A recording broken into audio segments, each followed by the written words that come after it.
With us now, Mouin Rabbani, who is the co-editor of Jadaliyya, an online magazine specialising in the contemporary Middle East. He's on Skype from Amman, Jordan. I appreciate as well, Mouin, it is very early in the morning there, so thank you for joining us. Do you agree with what Harry was referring to in that report and what one of the guests as well referred to, that this can be perhaps kept to a minimum, casualties and destruction, because of other events going on, following a pattern, in fact, of the last sort of events where a ceasefire or a truce comes pretty quickly? Yes, I very much agree. I mean, the immediate context of the most recent escalation is that as part of the ceasefire discussions, the Israelis had apparently committed not to use live ammunition in confronting the March of Return demonstrations this past Friday. And of course they did.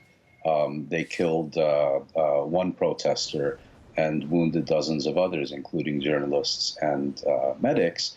And this is in the broader context, as your report pointed out, of Israel not implementing a number of commitments it had made about easing the blockade, which is now in its 13th year and has been deemed to be illegal under international law.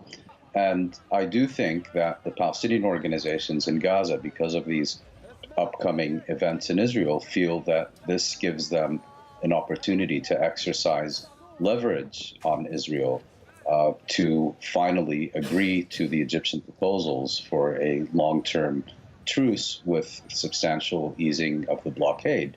But on the other side of the equation, Israel's Prime Minister, Benjamin Netanyahu, may find it difficult to agree to those proposals because he's also in the midst of coalition negotiations with extreme right-wing parties who will, of course, oppose any type of compromise.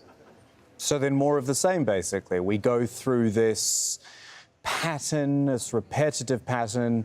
As I said before, there are strikes, there are counter-strikes, there is a truce, Egypt is involved.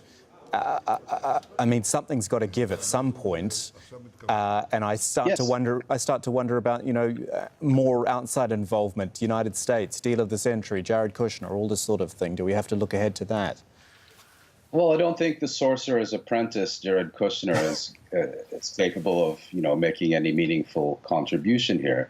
Look, the fundamental issue is, first and foremost, the illegal 13-year blockade on the Gaza Strip in the broader context of an occupation that is rapidly proceeding towards annexation in the absence of Palestinian self-determination. But in this immediate context, Israel has repeatedly tried to water down the implementation of any informal or more formal agreements with Hamas to be nothing more than a truce in exchange for truce. And for the Palestinians, of course, a truce is meaningless unless it also includes very substantial relief of the blockade and increased flow of goods and services into the Gaza Strip. So what I suspect is that Israel will find a way to restore quiet for the coming period because of, you know, these events, the Independence Day and the Eurovision Festival and so on, much as it did before the recent elections when Netanyahu was very keen to have quiet in the Gaza Strip. But once we get past that, I think the likelihood of a major Israeli assault on the Gaza Strip during the summer increases substantially. Hard to believe Eurovision could have been so important in all this, isn't it? Mouin Rabbani, thank you so much for your time. Do appreciate it. Thank you.